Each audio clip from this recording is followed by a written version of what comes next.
13절로 17절 말씀입니다.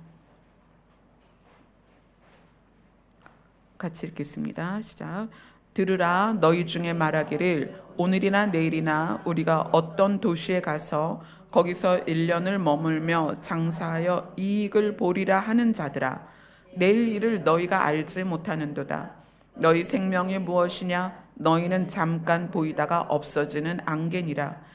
너희가 도리어 말하기를 주의 뜻이면 우리가 살기도 하고 이것이나 저것을 하리라 할 것이거늘, 이제도 너희가 허탄한 자랑을 하니 그러한 자랑은 다 악한 것이라. 그러므로 사람이 선을 행할 줄 알고도 행하지 아니하면 죄니라. 아멘. 지금 성도의 실천적인 삶 세 번째로 왔습니다. 허탄한 자랑을 하지 말라. 야고보는 예수님과 함께 어린 시절을 쭉 지나와서 예수님의 사역을 구체적으로 보았고, 예수님이 부활하셔서 부활체로 나타나신 것을 경험했고, 그 다음에 승천하시는 것까지 다 보았습니다. 그래서 삶을 어떻게 살아야 되는가에 대해서 구체적으로 성도들에게 이야기할 수 있는, 어쩌면 가장 적절한 인물일 거예요, 야고보라는 사람이. 그래서 야고보가 성도들에게 어떻게 살아야 되는가를 조목조목 이야기를 합니다. 그러면서 이렇게 말합니다. 들으라. 집중하라는 거예요. 내 얘기 좀 들어봐봐. 내 얘기를 잘 들어봐봐. 너희는 1년을 계획하고 2년을 계획하고 장래일을 계획하는데 생각해봐. 그 계획한 것이 그대로 될까?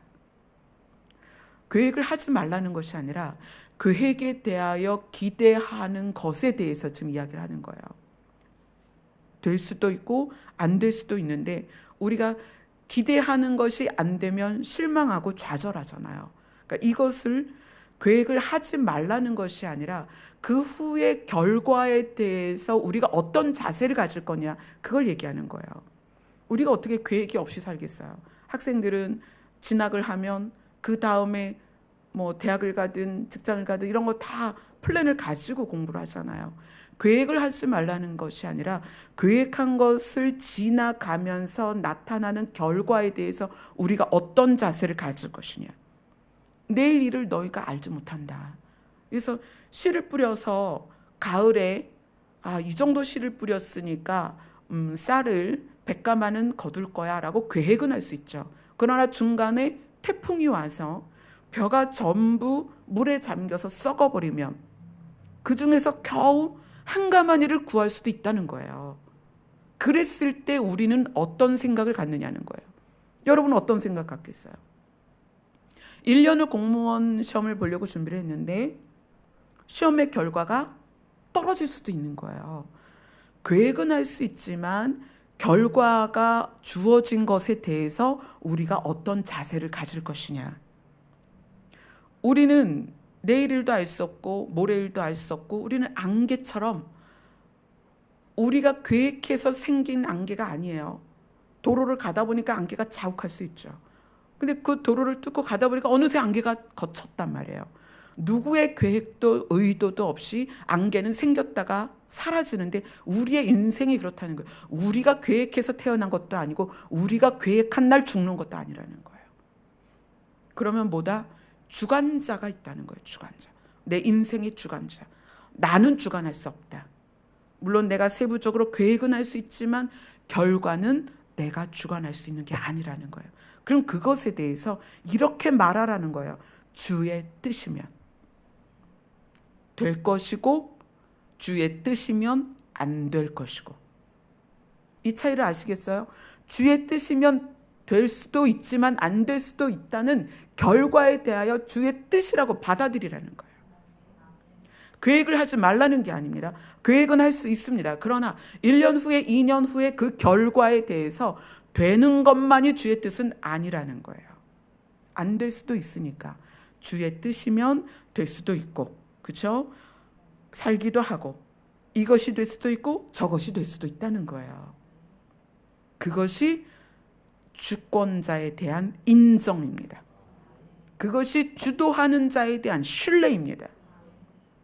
우리는 어떻게 배워왔냐면 잘 되는 것이 복이다. 형통하는 것이 복이다. 과연 그럴까요? 요나가 마침 어디로 갔어요? 다시스로 가는 배가 나타나서 그 배를 타고 가버렸어요. 자, 그러면 중간에 풍랑을 만나서 그 뱃사람들이 난리 났다. 이거 배가 다 뽀개지겠다. 어떡하냐. 그래서 요나를 추려가지고 물에 던지고 이런 과정이 없이 잔잔한 가운데 요나가 그냥 다시스로 갔으면 니느웨에서 이루실 하나님의 일이 이루어졌겠냐는 거예요. 근데 풍랑을 만났단 말이에요. 우리의 인생은 그럴 수 있습니다. 풍랑을 만나는 것이 잘못되는 거냐? 하나님의 뜻을 이루는 과정에 풍랑이 있을 수 있습니다. 제가 질병 가운데 있을 때 가장 힘든 게 뭐냐면 질병으로 힘든 게 아니라 질병에 있는 저에 대한 시선이었어요. 죄의 결과다. 회개하지 않은 게 있는 거야. 귀신이 들어있는 거야. 그래서 귀신 쫓는 거를 정말 많이 했어요.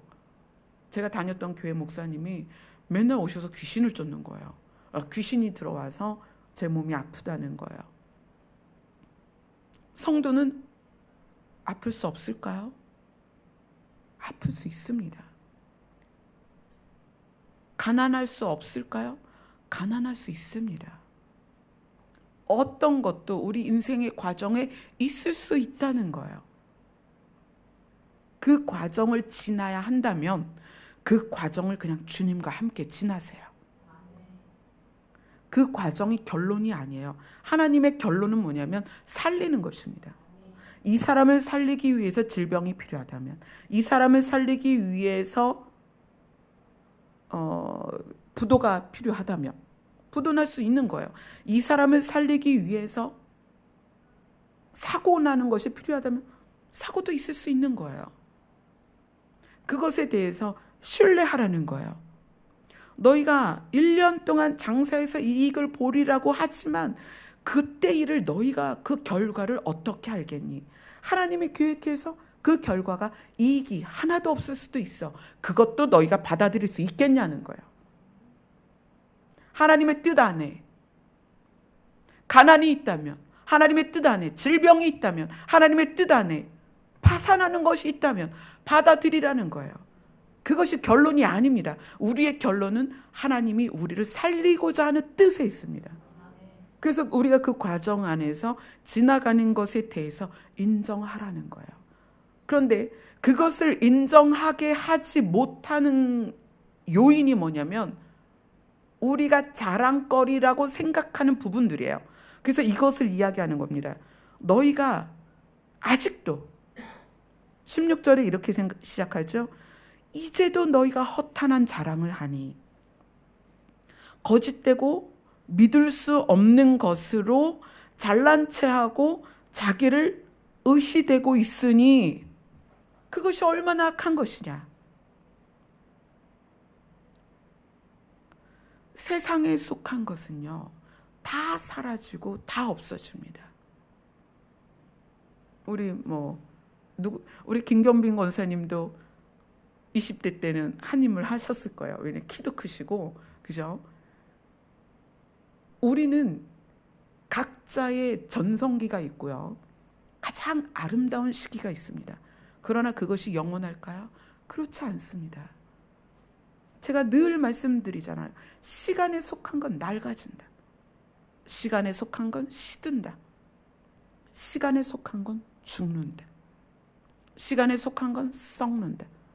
그런데 그것에 대하여 우리가 자랑거리를 삼는다는 거예요. 그것이 자랑거리이기 때문에 우리에게 주어진 결과에 대하여 인정을 못하는 거예요. 어떻게 하나님이 이럴 수가 있습니까? 하나님이 살아계시다면 어떻게 내 인생에 이런 일이 있습니까? 받아들이질 못하는 거예요. 요한 1서로 한번 가봅시다. 요한 1서 2장 15절부터 17절까지입니다.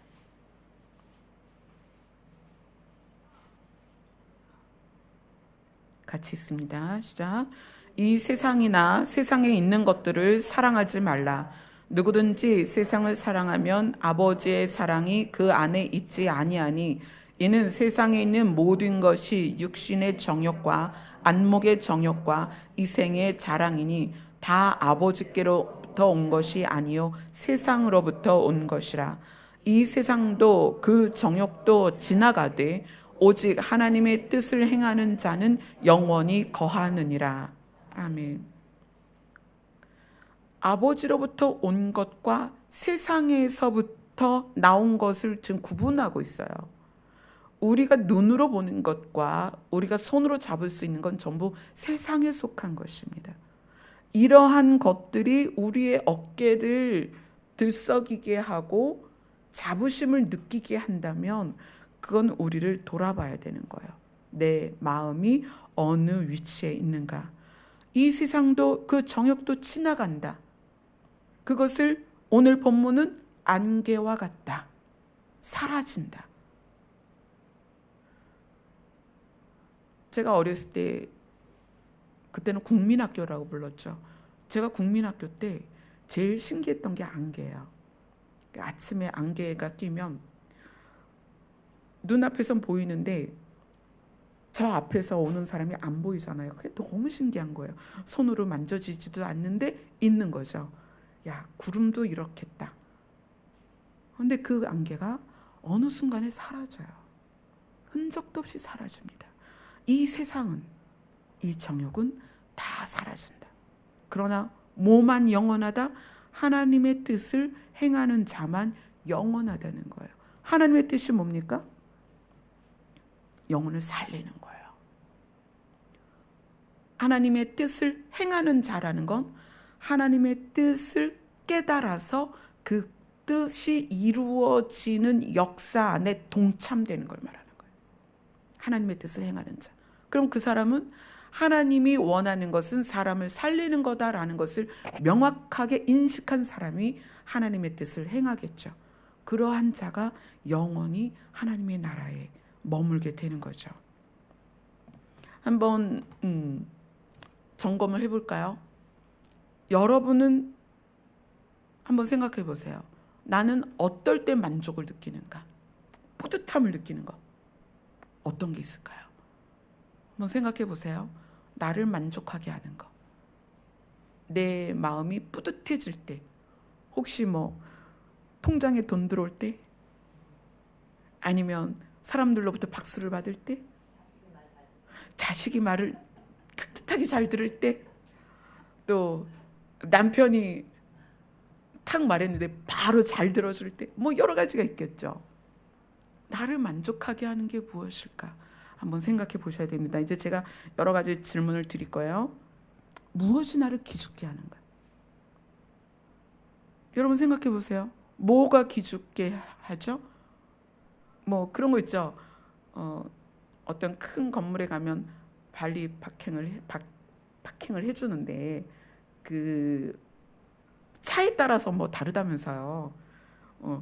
요만한 차 타고 저를 가세요. 그리고 큰 차 타고 오면은 문 앞에서 절하고 문 열어주고 문 닫아주고 그런다면서요. 여러분이 살면서 기죽었던 경험을 한번 생각해 보세요. 언제 기죽어요? 이게 지금 내가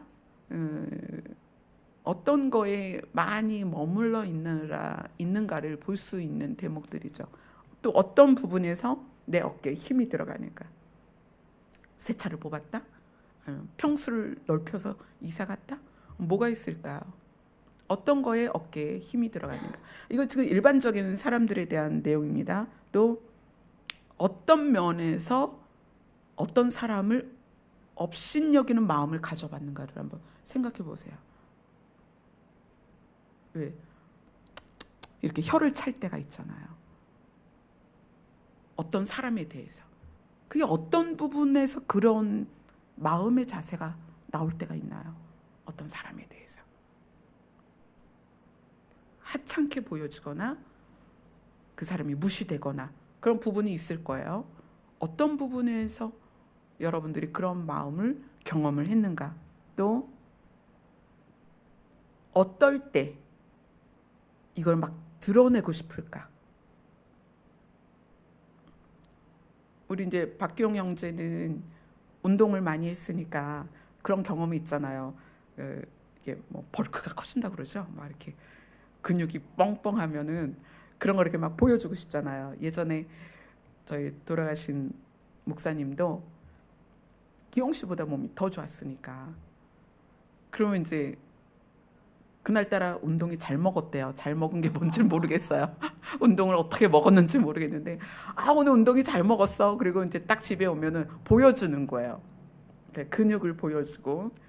이제 사람마다 남들에게 이렇게 보여주고 싶은 부분들이 있을 거예요. 그 생각해 보세요. 나는 남들에게 어떤 걸 보여주고 싶을까? 그래서 그 보여주고 자랑하고 싶은 그런 부분들이 우리 안에 있죠. 부모님들은 또 1위가 자녀 아니겠어요? 그죠? 뭐 그런 거 있죠. 또 이거는 마음의 상태를 봐야 되는데, 인정을 받을 때와 인정받지 못할 때 내 마음이 어떻게 변하는가도 보셔야 돼요. 인정받을 때와 인정받지 못할 때, 또 어떤 결과를 내놨을 때 그 결과에 대해 사람들이 집중해 주는 것과 집중해 주지 않을 때 내 마음이 어떤가. 뭐 부부 사이에서는 그런 거 많이 하잖아요. 머리 잘랐는데 남편이 알아봐 주지 않으면 막 옆구리 찔러가지고 나 뭐 변한 거 없어 막. 이건 이제 굉장히 사소한 부분인데, 그런 거 말고 공동체 안에서 특별히 인정받지 못하는 경우에 낙심하는 경우가 많아요. 그러니까 인정받을 때와 인정받지 못할 때 내 마음이 어떠한가, 이런 것도 살펴야 되고요. 여러분들이 사람들에게 주장하고 싶은 때가 있을 거예요. 나는 뭘 사람들에게 자꾸 주장을 하고 있는가. 그 주장하는 내용, 그것도 우리가 곰곰이 생각해 볼 필요가 있어요. 나는 뭘 많이 주장하는가.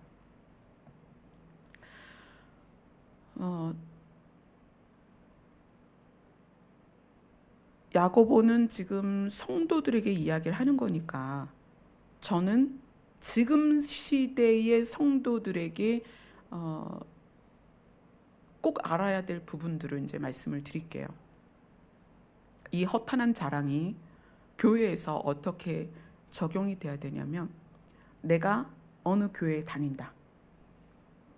그것이 혹시 자랑이 되는가를 생각해 보셔야 돼요. 그것이 자부심이 되는가. 우리 목사님이 누구다.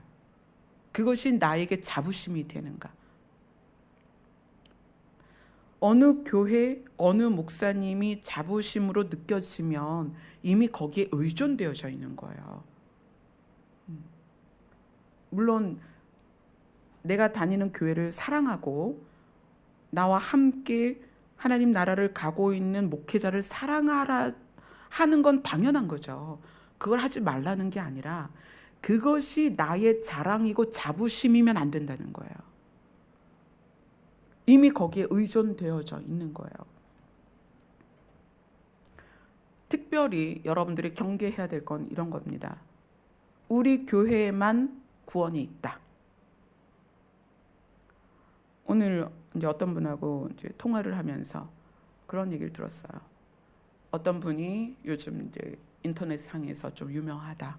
그래서 자기도 지인들하고 거기를 찾아서 왔다 갔다 했다. 근데 지금은 그분이 좀 잘못되는 것 같아서 발을 빼고 거기를 안 가고 있다. 근데 그분의 주장은 뭐냐면, 교회는 다 배도의 길을 걷고 있다. 교회에서 나와라. 이렇게 얘기를 하는 거예요. 교회에서 나와라. 그리고 그 다음 주장이 뭐냐면, 나한테 모여라라는 거예요. 나한테 모여라. 정말 위험한 게 뭐냐면요. 지금 교회가 타락한 교회도 있고 배도한 교회가 있는 건 맞아요. 그러나 모든 교회에 대하여 비난하는 건 절대 옳지 않습니다. 모든 교회를 하나님은 사랑하세요. 살리길 원하십니다. 신실하게 모든 교회를 위하여 하나님이 일하십니다. 그런데 마치 모든 교회가 타락했으니까 교회에서 다 나와라. 그리고 뭐라고 그래요? 나한테 모여라. 이렇게 얘기를 하는 거예요. 정말 옳지 않습니다. 하나님이 세우신 교회를 하나님은 반드시 살리시기를 원하십니다. 그 교회가 한 사람이 모이든 두 사람이 모이든 하나님은 그곳에서 영혼을 살리려고 일하시지, 모든 교회가 타락했다고 모든 교회에 대하여 하나님께서 심판하시거나 절대 그러지 않습니다. 그 다음 어떤 사역자나 목회자가 나를 떠나면 여러분 타락하게 되고 구원받지 못합니다. 구원받기 어렵습니다. 이렇게 말하는 거 여러분 절대 그런 거에 동의하시면 안 됩니다. 저 자신이 그렇게 여러분들에게 주장도 하지 않겠지만, 제가 만약에 그렇게 주장한다면 그건 제가 타락한 거예요. 하나님의 뜻은 한 영혼도 잃지 않는 것이에요. 그럼 한 영혼도 잃지 않기를 원하시는 하나님께서 목회자 한 사람에게 온 인류를 맡기겠냐고요. 단 한 사람에게 맡긴 건 예수 그리스도뿐입니다. 첫 아담으로 시작한 인류를 둘째 아담 예수 그리스도에게 맡기신 거지, 이 땅에 있는 어떤 목회자에게, 어떤 교회에게 온 인류를 맡길 수는 없다는 얘기예요. 그게 대표적인 게 신천지아니에요. 거기 14만 4천에 들어야 영생불사한다고 난리잖아요. 어떻게 이만이라는 사람 하나에게 인류를 맡기시겠어요, 하나님께서? 말도 안 되는 거예요. 그래서 여러분들이 이거에 대한 분별을 가지셔야 됩니다. 동영상 유튜브를 통해서 말씀을 듣던, 어느 집회 장소에 가던, 어떤 교회를 가던, 어떤 사역자를 만나던 상관이 없어요. 하나님이 여러분을 다 개개인 각자에 맞게 일하실 거니까. 단지 뭘 주의하냐면 우리 교회만 구원이 있다, 이 목회자만 쫓아가야 된다, 이러지 말라는 거예요. 이건 절대 그럴 수 없습니다. 하나님은 예수 그리스도에게 인류를 맡기셨지 이 땅에 있는 어떤 사람에게 맡긴 게 아닙니다. 어떤 교회가, 한 교회가 그 일을 감당할 수 없습니다. 그래서 12지파가 있는 거고 12제자가 있는 거예요. 그래서 예루살렘 성전, 그 예루살렘 성, 그 천국에 있는 성이 12문이 있는 거예요. 이게 너무 우려가 돼요. 지금 마지막 때다. 그러니까 갈 바를 알지 못하고 이렇게도 못하고 저렇게도 못하는 분들을 향해서 나를 따르라 하는 사람들이 얼마나 많은지 모릅니다. 여러분들 주변에 혹시 그런 분이 있다면 만류하셔야 돼요. 거기에 구원이 있는 게 아니고, 그 교회에 구원이 있는 게 아니고, 그 사역자에게 구원이 있는 게 아니라 구원은 예수 그리스도 안에 있는 거예요. 그래서 예수 그리스도 앞에 앉아 있어야 되는 거예요. 그리고 이제 이론이에요. 이론. 전천년설, 무천년설, 이런 이론들 있잖아요. 어떤 목사님이 저에게 연락을 하셔서 제 이론이 잘못됐으니까 자기에게 와서 배우라는 거예요. 그런 제안을 몇 번 받았습니다. 그리고 자기한테 배워서 자기와 함께 일하자라는 거예요. 계시록을 어떻게 푸느냐에 따라서 저를 잘못됐다, 자기랑 방향이 같다, 이렇게 양분이 되는데, 사실 계시록의 내용을 물론 정확하게 알아야 되지만, 설사 우리가 지식이 짧아서 계시록의 내용을 몰라도 구원은 예수 그리스도에게 있는 것입니다. 이것을 아느냐 모르느냐로 구원받는 게 아니에요. 그래서 어리석은 변론이 계속 생기는 거예요. 전천년설이 맞다, 후천년설이 맞다, 무천년설이 맞다. 중요한 건 우리가 예수 그리스도와 있는 거예요. 내가 그분을 사랑하는 거예요. 그것 좀 몰라도 괜찮습니다. 많은 지식이 우리를 구원케 하는 게 아니에요. 하나님은 아버지십니다. 그 아버지께서 아들을 이 땅에 보내실 때에는 신부를 준비시켜서 아들과 만나서 혼인을 하게 할 건데, 하나님께서 저에게 그런 음성을 주셨어요. 내가 누구를 아들의 신부로 취하겠느냐. 자, 우리가 전부 신부로 준비되기를 원하잖아요. 내 아들을 사랑하는 자가 아니겠느냐. 그렇지 않겠어요? 제가 어미로서 우리 아이 둘이, 딸 아이가 둘이 있는데 이 딸 아이들을 결혼을 시켜야 된다면 어떤 배우자를 구하겠냐고요. 제가 인생을 살아보니까 공부 많이 하고 돈 많은 거 아무것도 아니더라고요. 정말 자기 아내를 사랑하는 그 남편이 가장 좋은 남편인 거예요. 그 사랑 안에 아내를 위해서 희생하고 가족을 위해서 희생하고 헌신하고 그게 다 들어있거든요. 하나님이 아버지로서 자기 아들을 신랑으로 이 땅에 보낼 때 어떤 신부를 데려다가 자기 아들 앞에 세우겠냐는 거예요. 내 아들을 사랑하는 자가 아니겠느냐. 예수 그리스도 앞에 신부로 서는 자는 예수 그리스도를 사랑하는 자입니다. 계시록을 얼마나 잘 알고 계시록을 얼만큼 외우고 있고 시대를 얼마나 분별해서 시대를 얼마나 칼같이 쪼개느냐, 그게 아니라는 거예요. 지식의 힘, 그것은 구원의 능력이 아닙니다. 지식은 그저 우리의 머리에 쌓이는 거예요. 예수 그리스도를 사랑하는 것이 우리 심장으로 반응되는 것입니다.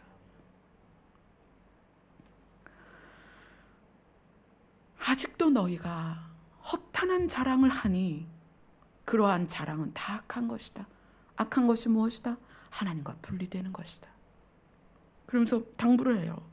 그러므로 사람이 선을 행할 줄 알고도 행하지 아니하면 죄다. 너희가, 여기서는 이제 성도한테 얘기하는 거잖아요. 얘들아, 제발 좀 들어봐봐.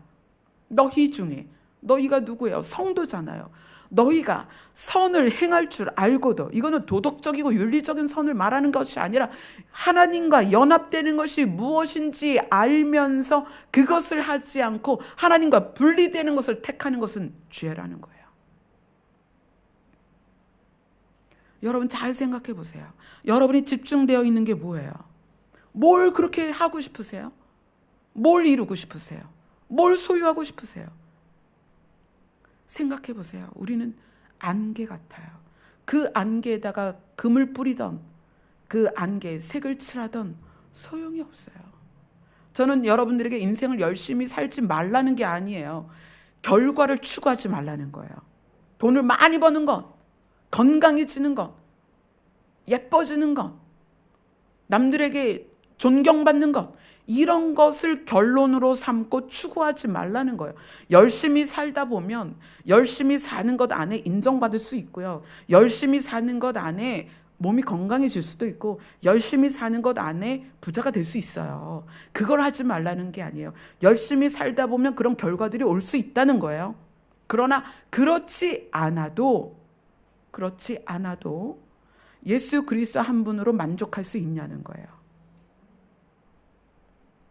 야고보는 자기의 형이었던 예수님이 부활하시고 승천하시는 걸 보면서 사람의 가치가 무엇인가, 최종적으로 뭘 추구해야 되는가, 우리가 결론으로 가져야 될 것이 무엇인가를 야고보는 뼈저리게 느낀 거예요.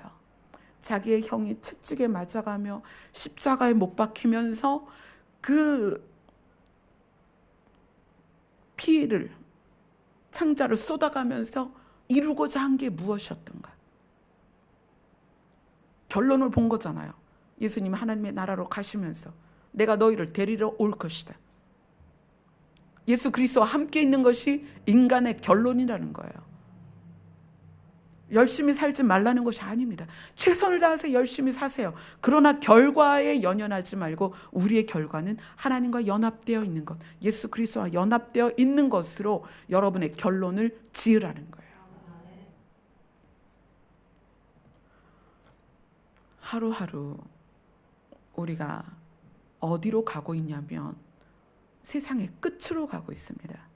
아까도 두 전도사님과 이야기를 나누면서 제가 꿈 얘기를 했어요. 어, 굉장히 오래전에 저희 남편이 살아 계실 때 꿈을 꿨어요. 꿈에 계단식 논이 있죠. 이제 우리나라도 그런 이제 산이 많다 보니까 계단식 논이 있고, 그 녹차밭은 또 계단식 밭이 많아요. 그런 계단식 논과 밭이 너무나 아름다운, 정말 그 물안개 같이 그런 안개가 예쁘게 있는 그 길을 제가 걷다가 그 계단식 그 논을 쭉 올라갔더니 평지가 나오는 거예요. 근데 그 평지가 너무 잔잔하고 고요하고 평온하고 따뜻해요. 근데 그 안에, 그 평지 안에 나지막한 돌담이 있었어요. 돌담이 있고, 그 돌담이 허리도 안 되는 아주 나지막한 돌담이 있고, 그 안에 정말 소담한 초가집이 있고, 거기에 하얀 두건과 하얀 그 옛날 한복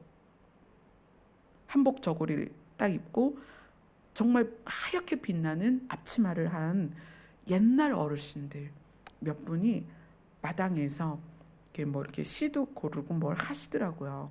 근데 그 모습이 그냥 빨려 들어갈 것 같이 따뜻하고 아름다운 거예요. 그래서 제가 거기를 조심스럽게 들어갔더니 그 여인 한 분이, 할머니 같은 분 한 분이 그냥 뭐 너무나 부드러운 거야. 막 빛이 나는 부드러운 분인데 저한테 그러는 거예요. 너의 이름을 내가 줄 거야. 이름. 저에게 이름을 주시겠다는 거예요. 이제 네 이름은 종말이야. 그러시는 거예요. 제 이름이 종말이라는 거예요. 이름은 뭐죠? 이름은 각자의 정체성이거든요. 그리고 제가 그 집에서 나오면서 꿈이 깼어요. 그 꿈을 깨면서 우리가 정말 마지막 때를 살아가겠구나. 저한테 종말이라는 이름을 딱 주면서 그것이 저의 정체성이 돼버린 거예요. 그러면서 또 하나 생각한 것은, 거기가 정말 천국 같고 낙원 같은데, 우리가 생각하는 천국과 낙원은 이 시대의 어떤 건축물, 그렇죠? 세련되고 아름답고 멋있고 궁전 같고 막 그렇잖아요. 근데 그분들의 천국은 그분의 시대에 맞는 거예요. 그럴 수 있겠다. 만약에 200년 전에 우리나라에서 농촌에서 믿다가 돌아가신 분이 도시적인 천국에 들어가면 굉장히 낯설 거 아니에요.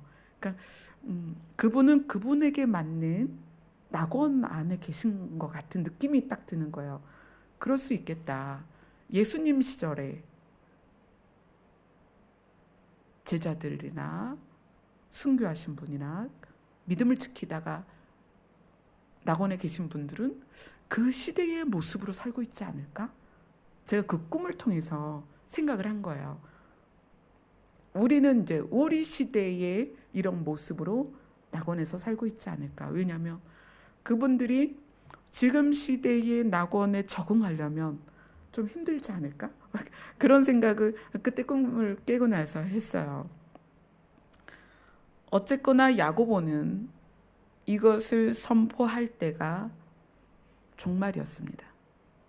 예수님이 자기 눈으로 예수님이 승천하시는 걸 보았고, 자기 귀로 예수님이 다시 오겠다는 것을 들었단 말이에요. 그러니까 예수님이 내가 거처를 마련하면 다시 올게. 그 거처를 마련한다는 게 집을 짓는 건데, 그 집을 아무리 오래 져도 2000년 걸릴 거라고는 생각을 안 했을 것 같아요. 야고보가 들었을 때는 이 세대에 오시지 않을까 그랬을 거라는 거예요. 길어야 몇십 년. 그렇죠? 아마 야고보가 2000년이 걸릴 거라고 생각했으면 낙담이 돼가지고 성경도 안 썼을 것 같아요.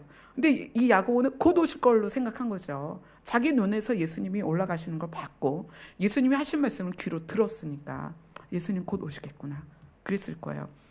그러한 야고보가 이야기하는 것이 세상의 것은 아무것도 아니다. 너희의 인생은 안개 같다. 집중할 것과 붙잡을 것을 보라는 거예요. 아멘. 여러분들 한 사람 한 사람이 각자의 자리에서 각자의 삶을 살아가면서 내가 무엇에 집중되어 있고 무엇을 붙잡고 있는지 매일매일 점검하셨으면 좋겠어요. 그게 여러분에게 가장 귀한 영분별입니다. 아멘. 아멘. 우리 기도합시다.